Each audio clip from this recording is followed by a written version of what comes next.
محمد وعلى آلہ واصحابہ اجمعین اما بعد فاعوذ باللہ من الشیطان الرجیم بسم اللہ الرحمن الرحیم ان الذین قالوا ربنا اللہ ثم استقاموا تتنزل علیہم الملائکہ الا تخافوا ولا تحزنوا وابشروا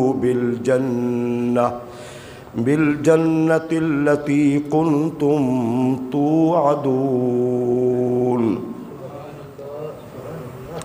رب اشرح لي صدري ويسر لي امري واحلل عقدة من لساني يفقهوا قولي قال الله تبارك وتعالى في شان حبيبه مخبرا وآمرا إن الله وملائكته يصلون على النبي يا أيها الذين آمنوا صلوا عليه وسلموا تسليما اللهم صل على سيدنا ومولانا محمد وعلى آل سيدنا وأصحاب سيدنا ومولانا محمد وبارك وسلم وصلوا عليه صلاة وسلاما عليك يا سيدي يا رسول الله وعلى آلك وأصحابك يا سيدي يا حبيب الله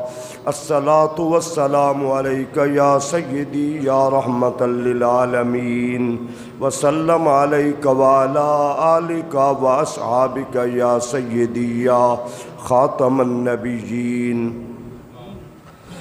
اللہ رب العزت کی حمد و ثنا حضور نبی رحمت شفیع امت جان کائنات خاتم النبیین صلی اللہ تعالی علیہ وسلم کی ذات اقدس پر درود و سلام عرض کرنے کے بعد دعا ہے اللہ رب العالمین ہم سب کو ایمان پہ استقامت نصیب فرمائے،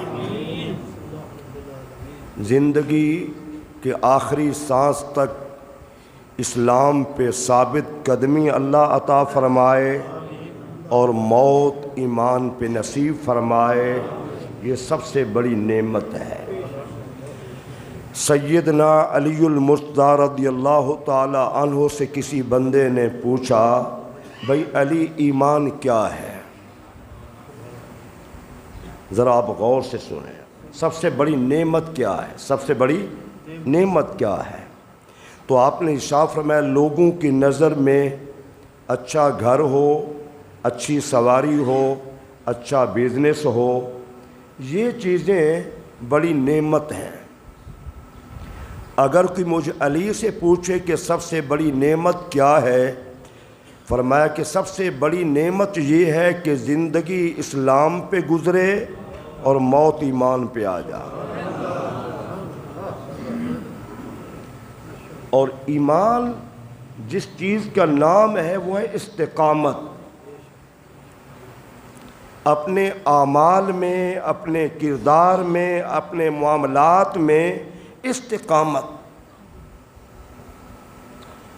ایسا نہیں ہے اسلام کہ ہم رمضان شریف میں نمازیں بھی پڑھیں، تلاوت بھی کریں، صدقہ خیرات بھی کریں، ذکر اذکار بھی کریں، مسجدوں کو آباد بھی کریں، رمضان شریف کا چاند، عید کا چاند نظر آئے تو پھر ہمارا تعلق مسجد سے نہ ہو، ہمارا تعلق قرآن سے نہ ہو، ہمارا تعلق ذکر اذکار سے نہ ہو، ہمارا تعلق شرم و حیا سے نہ ہو، رمضان شریف گیا اور ہم بھی باہر آزاد ہو گئے، یہ دین نہیں ہے۔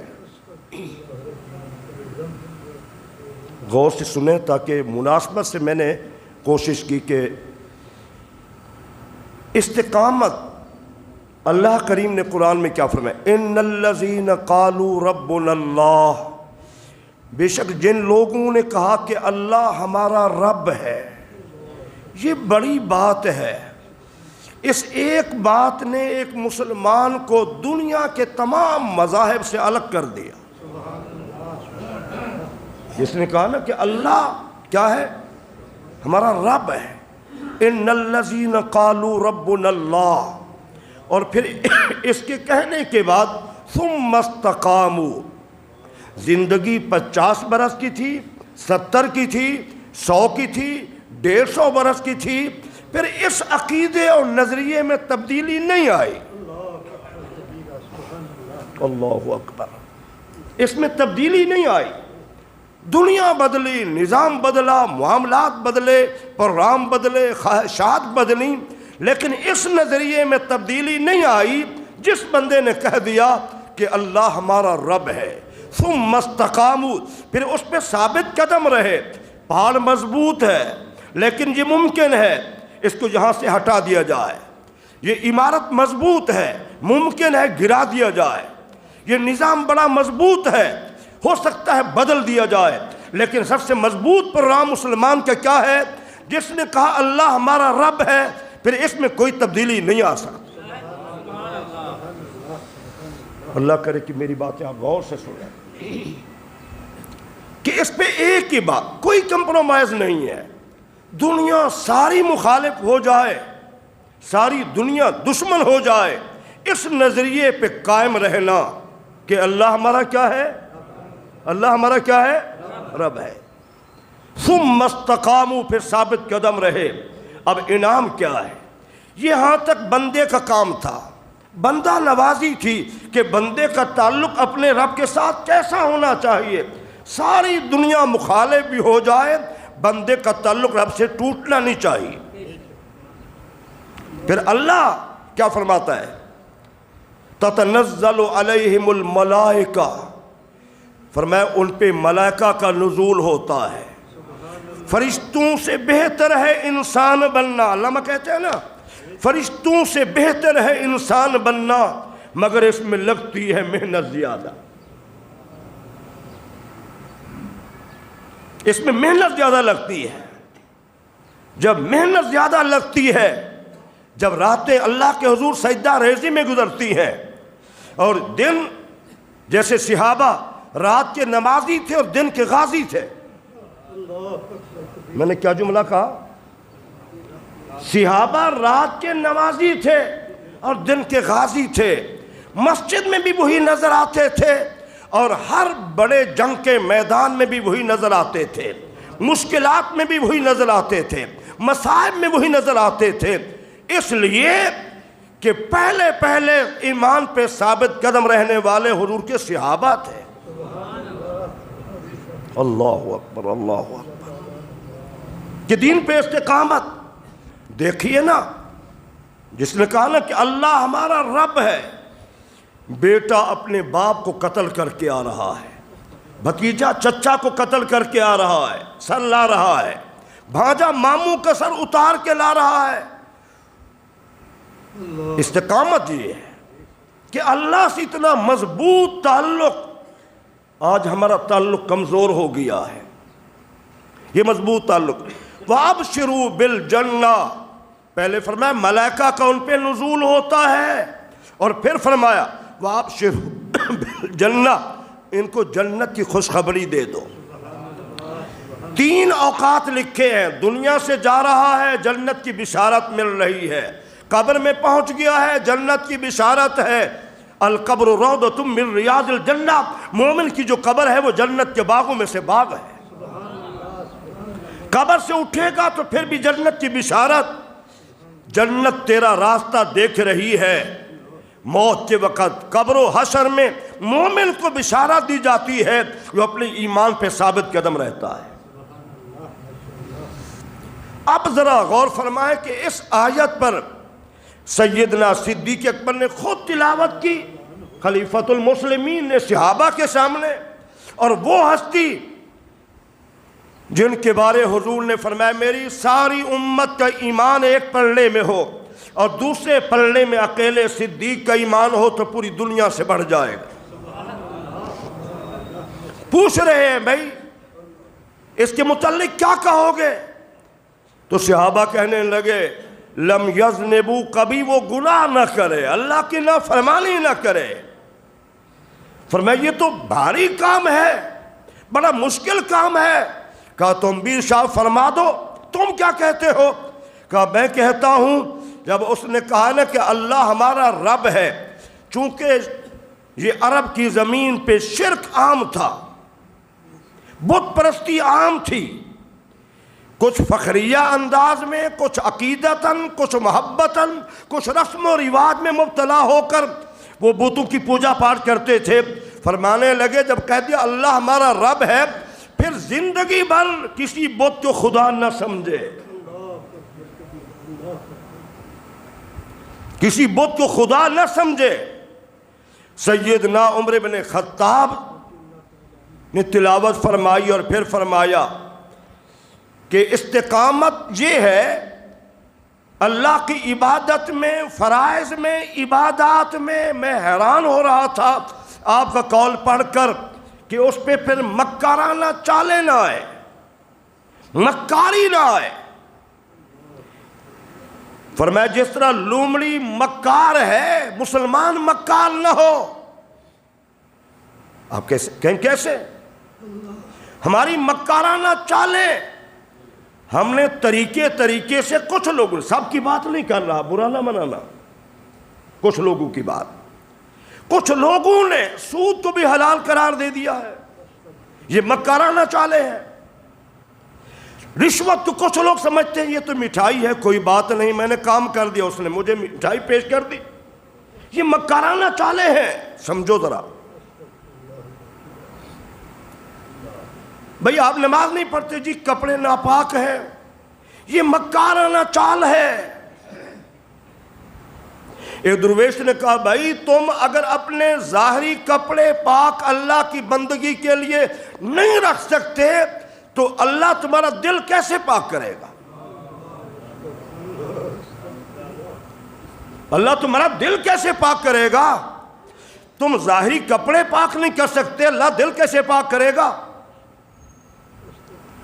اور پھر آپ فرماتے ہیں مکارانہ چالیں، جیسے بہت ساری باتیں مکر و فریب میں، کتنے لوگ ٹھیک ٹھاک جی میں بیمار ہوں روزہ نہیں رکھ، یہ مکارانہ چال ہے۔ مجھے تو زندگی میں کوئی خبر نہیں ملی کہ روزہ رکھنے سے لوگ مر جاتے ہوں۔ اگر آپ میں کسی نے سنا ہو کہ ہر سال روزے سے لوگ مرتے ہوں، گرمی سے مرتے ہیں، سردی سے مرتے ہیں، بیماریوں سے مرتے ہیں، مجھے آج تک 60 برس سے اوپر ایج ہو چکی، میں نے نہیں سنا کہ بندے نے روزہ رکھا اور مر گیا۔ کبھی سنا آپ نے؟ یہ مکرانہ چال ہے جی، نہیں رکھ سکتا جی، بس طبیعت ساتھ نہیں دیتی، یہ ہے وہ ہے۔ جتنا مزے کے دن، شوگر بھی مجھے ہے، عمر بھی ہے، لیکن یقین جانے کوئی مسئلہ ہی نہیں ہوتا، اللہ کی قسم کوئی مسئلہ ہی نہیں ہوتا، کوئی طبیعت پہلے سے بہت بہتر ہو جاتی ہے، دوائی بھی استعمال نہیں ہوتی، پرہیز بھی نہیں ہوتی، دوائی بھی استعمال نہیں ہوتی، طبیعت پہلے سے بہتر ہو جاتی ہے۔ ٹھیک ہے نا؟ یہ مکرانہ چال ہے کہ مشکل ہے جی روزہ رکھنا۔ یہ سن لیں آپ، ذرا غور سے سنیں۔ حضرت عمر بن خطاب کہتے ہیں مکرانہ چالیں لومڑی کی طرح نہ کرو، جب کلمہ پڑھ لیا ہے تو پھر اسلام کے احکامات پہ عمل کرو اور دل و جان سے عمل کرو۔ سیدنا عثمان غنی ذو النورین کیا فرماتے ہیں؟ فرمایا اپنے اعمال میں اخلاص پیدا کرو، اپنے اعمال میں اخلاص پیدا کرو، ریاکاری نہیں ہونی چاہیے۔ اپنے ناقص علم کے مطابق میں ایک مثال پیش کرتا ہوں، میں نے بیان کی تو لوگ محظوظ ہوئے، آپ بھی سنیں کہ اخلاص کیا ہوتا ہے، اخلاص کسے کہتے ہیں، اخلاص کی قدر و منزلت کیا ہے۔ جو سب سے پوشیدہ چیز جو عبادت کا جوہر ہوتا ہے اس کا نام اخلاص ہے، جو صرف اللہ ہی دیکھتا ہے۔ غور ہے، توجہ ہے نا ذرا آپ کی؟ جو میں نے اپنے طور پہ ناقص علم کے مطابق اس مثال کو میں نے خود وضع کیا، یوں سمجھیں آپ ایک عمارت بناتے ہیں، اس پہ آپ اربوں روپے لگاتے ہیں،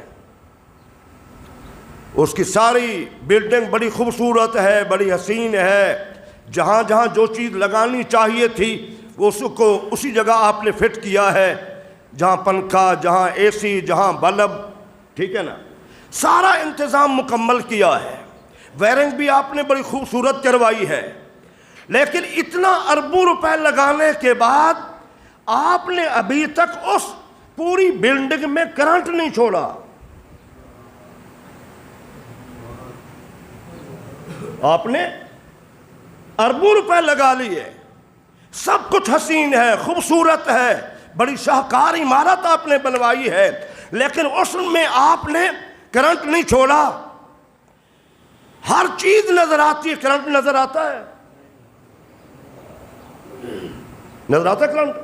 نہیں نظر آتا۔ وہ جو کرنٹ ہے نا، جس نے عمارت کو جگمگ کر دینا ہے، خوبصورت ماحول بنا دینا ہے، جس طرح وہ کرنٹ جو ہے خوبصورتی پرسکون ماحول بناتا ہے، جو اخلاص ہے وہ بھی صرف اللہ کو نظر آتا ہے کہ بندے کے دل میں کیا ہے، ساری عبادت کا خلاصہ مغز کیا ہے، جوہر کیا ہے، وہ ہے اخلاص۔ وہ اخلاص ہے۔ تو فرماتے ہیں، عثمان غنی فرماتے ہیں کہ اخلاص، اعمال میں ریاکاری نہ کرو، یہ استقامت ہے۔ آپ نے نماز پڑھی، آپ نے روزہ رکھا، آپ نے تلاوت کی، اخلاص سے آپ نے مسلمان کے راستے سے چپکے سے کانٹا ہٹا کے رکھ دیا، یہ بھی آپ کی بخشش کا سبب بن سکتا ہے۔ لوگوں کو دکھلانے کے لیے میں نے حج بھی کر لیا، لوگ مجھے حاجی کہیں تو یہ فضول ہے، ٹھیک ہے نا۔ راستے سے آپ نے ٹہنی کاٹ دی، یہ کانٹے ہیں، مسلمانوں کو تکلیف ہوتی ہے، اور اس میں اخلاص تھا، جذبہ تھا، وہی ایک ٹہنی کاٹی ہوئی آپ کو جنت میں پہنچا سکتی ہے۔ لیکن اگر ہمارے اعمال میں اخلاص نہیں ہے تو بڑے سے بڑا عمل بھی کیا ہے، ضائع ہو جاتا ہے۔ آپ فرماتے ہیں، سیدنا عثمان غنی رضی اللہ تعالیٰ فرماتے ہیں کہ اعمال میں ریاکاری نہ کرنا، اخلاص پیدا کرنا۔ میری نماز ہے، میرا روزہ ہے، میرا حج ہے، میری زکوٰۃ ہے، میری قربانی ہے، میرے صدقات و خیرات ہے، میرے تمام اعمال، بھائی میرا اجر مجھے میرا اللہ دے گا بس۔ آپ زکوٰۃ دے کے شکریہ کہیں میرا شکریہ ادا کریں، کیا ہے؟ آپ کسی غریب کو صدقہ خیرات دے کے آپ اس سے امید رکھیں میرا شکریہ ادا کریں۔ یہ ہمارے معاشرے میں یہ باتیں بڑی اہم عرض کر رہا ہوں آپ سے۔ سیدنا علی مرتضیٰ شیر خدا کیا فرماتے ہیں؟ آپ فرماتے ہیں کہ فرائض میں استقامت، فرائض میں نماز 5 وقت فرض ہے، اس میں استقامت۔ رمضان شریف آ گیا، روزہ فرض ہے، اس میں استقامت۔ اللہ نے دولت دی، حج فرض ہو گیا، اس میں استقامت۔ اللہ نے مال دیا، اس میں زکوٰۃ دینی، استقامت۔ اللہ نے جہاد کا حکم دیا، جہاد کرنا ہے تو اس میں استقامت۔ ہر عمل پہ استقامت۔ وہ میرے بھائیوں میری بات ذرا غور سے سنو، توجہ سے سنو۔ ہم جس پرفتن دور میں رہ رہے ہیں، آج آپ نے دیکھا ہوگا گاڑیوں کے پیچھے لکھا ہوا رب جانے تے علی جانے، کیا علی رب کے برابر آ گیا؟ ہم تو کبھی نہیں کہتے کہ رب جانے تے رسول جانے، نہیں نہیں نہیں نہیں، رب جانے تو حسین جانے، یہ ہمارا نظریہ ہے آج کچھ قوم کا۔ اس پہ غور کریں ذرا، ٹھیک ہے نا۔ حضرت علی تو یہ فرما رہے ہیں، جس نظریے پہ لوگ چلتے ہیں، حضرت علی کو کسی نے خدا بنا لیا، کسی نے انبیاء سے معاذ اللہ افضل قرار دیا، اللہ نے عبادت کے لائق علی کو بنایا معاذ اللہ، یہ عقیدہ مشرکانہ اور کافرانہ عقیدہ ہے۔ آپ صرف اہل بیت کی محبت دیکھ کر 4 ہاتھ لگا کر آپ کہتے ہیں جی بڑی محبت اہل بیت سے، بھائی عقیدہ تو دیکھیں نا، عقیدے میں کچھ بھی نہیں ہے۔ مولا علی کو کوئی خدا مان رہا ہے، کوئی صحابہ سے انبیاء سے افضل مان رہا ہے، بات ہی ختم ہوگی، شرک ہو گیا، کفر ہو گیا۔ رب جانے تعالی جانے یہ کون سا دین ہے؟ آپ فرماتے ہیں فرائض میں استقامت، ایسا نہیں کہ آج نماز پڑھ لی پھر پتہ ہی کوئی نہ ہو، آج روزہ رکھ لیا پھر پتہ ہی کوئی نہ ہو، نہیں، ہر فرض میں استقامت۔ میں نے پچھلے جمعہ بات کی تھی کہ جو رمضان مبارک میں جیسے شب قدر ہے یا رمضان مبارک کی عظمت 11 مہینوں کے مقابلے میں ہے، وہی عظمت جمعہ کی 7 دنوں کے مقابلے میں ایسے ہے، 6 دنوں کے مقابلے میں۔ جیسے رمضان مبارک میں بخشش عام ہو جاتی ہے، جمعہ میں بھی بخشش مسلمانوں کی یقینی ہوتی ہے۔ ٹھیک ہے نا؟ فرماتے فرائض پہ پابندی، استقامت، اور استقامت کا تاریخ کا حسین ترین واقعہ، ایمان افروز واقعہ سیدنا عبداللہ بن حذیفہ سہمی رضی اللہ تعالی عنہ کا ہے۔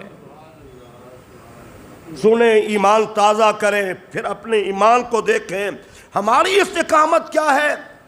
دوستی کی بنیاد پر لوگ عقائد بدل رہے ہیں، شیعہ بن رہے ہیں، قادیانی بن رہے ہیں، گستاخ بن رہے ہیں، ہندو بن رہے ہیں، سکھ بن رہے ہیں۔ اور 1400 سال پہلے میرے نبی نے جو فرمایا تھا، لوگ کہتے ہیں نبی کو دیوار کے پیچھے کا علم نہیں ہے۔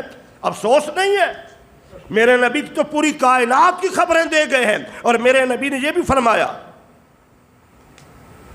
المرء علی دین خلیلہ، حدیث طیبہ کے الفاظ سنیں ذرا، المرء علی دین خلیلہ فَلْيَنْظُرْ مَنْ يُخَالِلُ،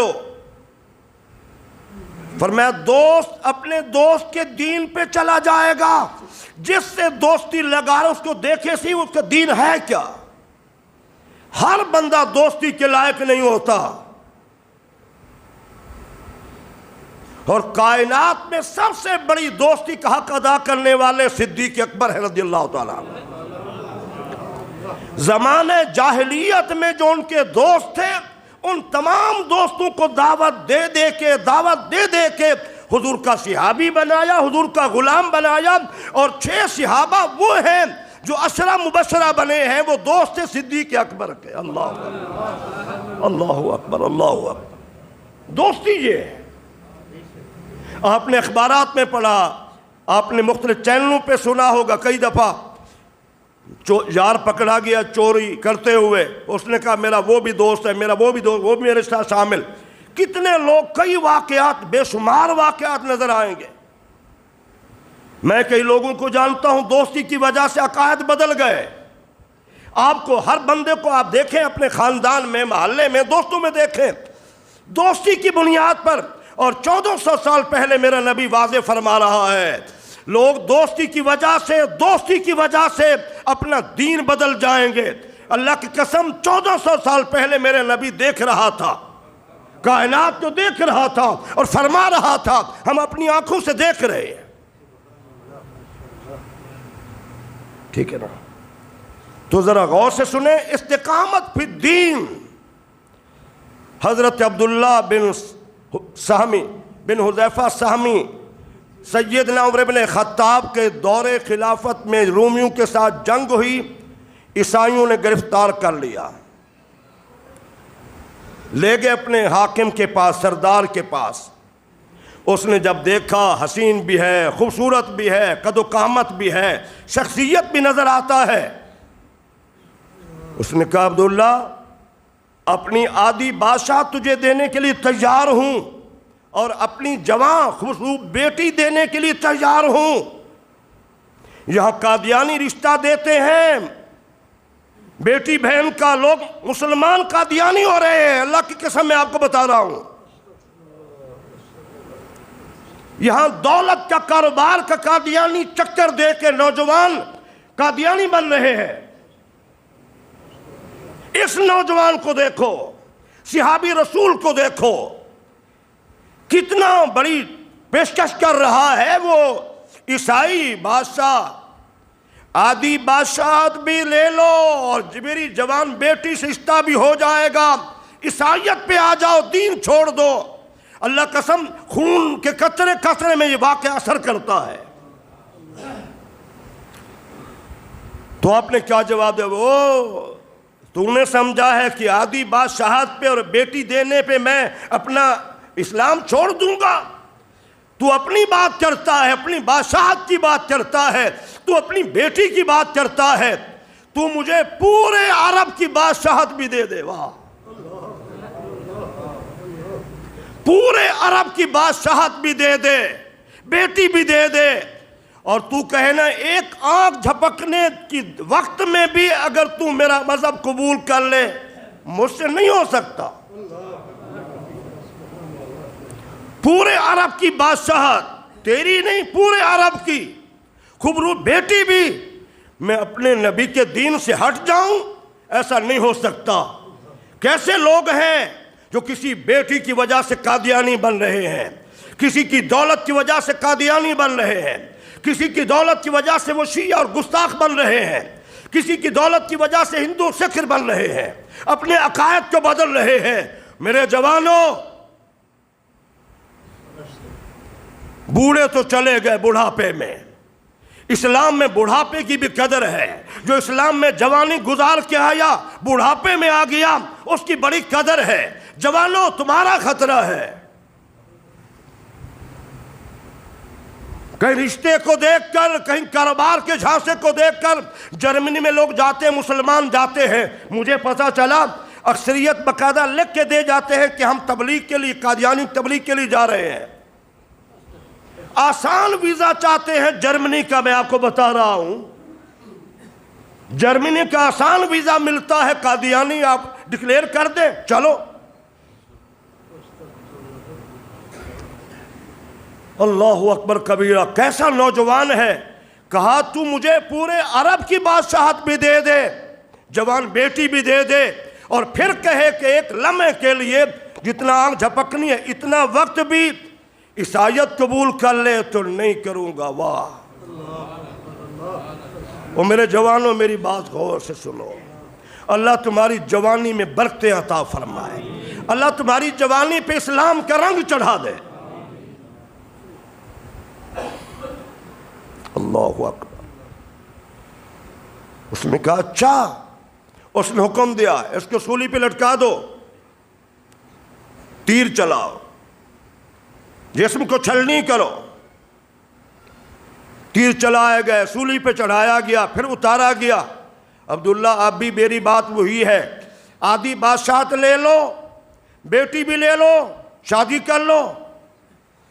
کہا نہیں، ایسا نہیں ہو سکتا۔ اس نے کہا پھر تجھے قتل کر دیا جائے گا، مار دیا جائے گا۔ کہا قبول ہے، قبول ہے۔ کیسا جوان ہے یہ! دیگ منگوائی، اس کو گرم کیا، جب فل گرم ہو گئی، ایک اور مجاہد صحابی کو بلایا، دیگ میں ڈالا، آنن فانن وہ بھی جل گیا۔ کہا دیکھا نا، اس عیسائی بادشاہ نے کہ جیسے اس کا حشر کیا تمہارا بھی ایسے ہو جائے گا۔ کہا کوئی بات نہیں ہے۔ کیسی استقامت ہے! اللہ نے ایسے نہیں کہا تتنزل علیہم الملائکہ، ان پر ملائکہ کا نزول ہوتا ہے، ملائکہ بھی دیکھ کے حیران ہوں گے یہ کیسا مسلمان ہے، اتنا بڑی پیشکش ٹھکرا رہا ہے۔ اب کیا ہوا؟ جب آپ جانے لگے، جب دیکھ کے قریب پہنچے، شعلے ہیں آگ کے، آنکھوں سے آنسو ٹپکنے لگے۔ بادشاہ نے کہا بلاؤ، لگتا ہے کہ آنکھ مان جائے گا، دل میں نرمی آ گئی ہے، آنکھوں سے آنسو آ گئے ہیں۔ کہا کیا خیال ہے؟ دولت بھی لے لو، بیٹی بھی لے لو۔ کہا تو نے سمجھا ہے کہ شاید میں نے گرم دیگ کو دیکھ کر اور دوسرے اپنے مجاہد صحابی کو جو حالت بنی ہے اس کو دیکھ کر میری آنکھوں سے آنسو آئے ہیں؟ نہیں نہیں، اصل بات یہ ہے، مجھے دکھ اس بات پہ ہو رہا ہے، کاش جتنا میرے جسم پہ بال ہیں اتنا میری جانیں ہوتی، میں سب اللہ کے نام پہ قربان کر دیتا۔ ایک جان کیا ہے؟ ایک جان کے نذرانہ اتنا بڑی دربار میں کیا ہے؟ واہ! کاش میری اتنا جانیں ہوتی جتنا جسم پہ بال ہیں کوئی گن نہیں سکتا، تو میں تمام کی تمام جانیں اللہ کے حکم پر اللہ کو راضی کرنے کے لیے پیش کر دیتا۔ اس نے کہا اب ایسا کرو اس کو جیل میں ڈال دو۔ جیل میں ڈال دیا گیا، کئی دن گزر گئے، نہ کھانا نہ پانی، کچھ بھی نہیں۔ اب اس نے ایک کہا کہ اس کے پاس شراب بھی لے جاؤ اور سور کا گوشت بھی لے جاؤ، یہ کئی دنوں کا بھوکا ہے، کئی دنوں کا پیاسا ہے، یہ لازمی شراب بھی پیے گا، پیاس لگی ہوگی، یہ سور کا گوشت بھی کھائے گا۔ اور اس جوان کی استقامت دیکھیے، وہ فوجی لے کر گئے، سپاہی لے کر گئے کہ آپ کئی دن کے بھوکے ہیں، پیاسے ہیں، یہ بادشاہ نے گوشت بھیجا ہے سور کا، یہ شراب بھیجی ہے۔ حضرت عبداللہ بن حذیفہ نے منہ پھیر لیا، منہ پھیر لیا۔ اس نے پھر کوشش کی، آپ نے پھر منہ پھیر لیا۔ واپس لائے، بادشاہ حیران رہ گیا، دنگ رہ گیا کہ یہ بندہ کئی دنوں کا بھوکا ہے اور پیاسا ہے، اس نے تو ادھر توجہ ہی نہیں کی۔ کہا لے آؤ۔ کہا عبداللہ تو اس حالت میں پہنچ چکا ہے اور پھر تو نے دیکھا ہی نہیں ہے۔ فرمانے لگے بات یہ ہے کہ اسلام مجھے اجازت دیتا ہے جب جان بچانی ہو بقدر ضرورت حرام چیز کا سہارا لیا جا سکتا ہے، لیکن اس سے تو خوش ہوتا۔ یہ وہ بات ہے کہ آج دنیا کے امت کے حکمران یہود و نصارہ ہنود کو خوش کرنے کے لیے فلسطین کے مظلوموں کی بات نہیں کر رہے، کشمیر کی بات نہیں کر رہے، شام و یمن کے مسلمان کی بات نہیں کر رہے، برما کی بات نہیں کر رہے۔ آج کا کاروباری مسلمان بزنس میں اتنا مصروف ہو گیا ہے، اربوں کا مالک ہے، اسے کسی مسلمان کا پتہ نہیں ہے۔ میں دکھ سے آپ کو کیا کیا کہوں اور کیا کیا سناؤں میں آپ کو۔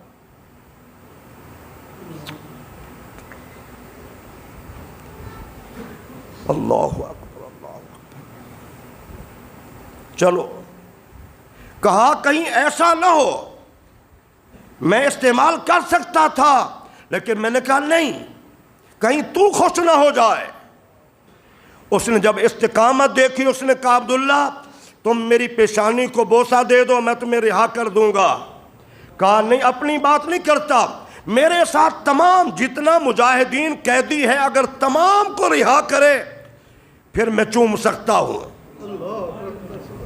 حضرت عبداللہ بن حذیفہ سے جب اس نے وعدہ پورا کر لیا، سب کو رہا کر دیا، آپ نے اس کی پیشانی کو چوما۔ یہ مجاہدین، یہ غازی، یہ اسلام کے شہدائی، یہ استقامت کے پہاڑ، یہ امت کے فاتح، یہ عظیم لوگ جب وہاں سے چلے مدینہ منورہ میں پہنچے، لوگوں نے آ کے بتایا، سیدنا عمر بن خطاب کو حضرت عبداللہ بن حذیفہ کا سارا واقعہ بیان کیا۔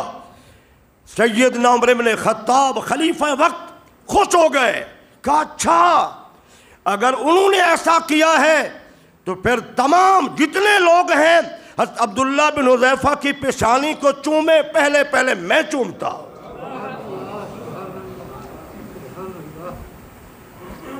میرے بھائیو، آج یورپ پہ لوگ جاتے ہیں، کہتے کوئی بات نہیں، یہاں کیا ہے، آزادی ہے، شراب پیو، گوشت کھاؤ،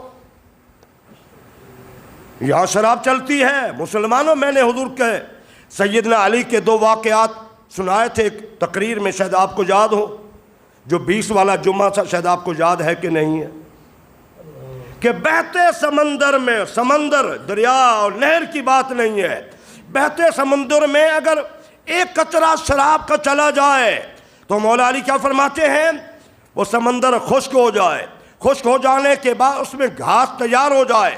مجھے کوئی کہے بھائی علی فلاں جگہ بڑی اچھی چراگاہ ہے، اپنے جانور بھیڑ بکری لے جاؤ، علی وہاں جانور بھی نہیں چرائے گا۔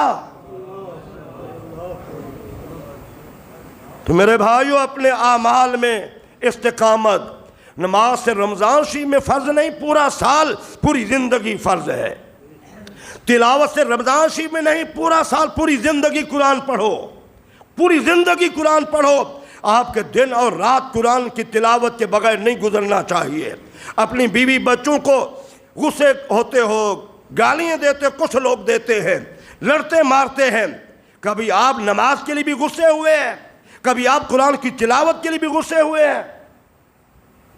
اپنے اندر استقامت پیدا کیجئے، اسی جذبے سے، شوق سے جمعہ ادا کیجئے، اسی جذبے سے نماز پڑھیے، اسی جذبے سے تلاوت کیجئے، اسی جذبے سے آپ صدقہ خیرات کیجئے۔ اللہ وہی ہے، اجر دینے والا وہی ہے، اجر کے دروازے اس نے کھول رکھے ہیں، اور بندوں کو 100 سے بڑھ کر دینے والا 70 گنا، 100 گنا، 1000 گنا بے حد و حساب وہی دیتا ہے۔ استقامت پیدا کیجئے۔ اللہ میرا آپ کا حامی و ناصر ہو، آمین۔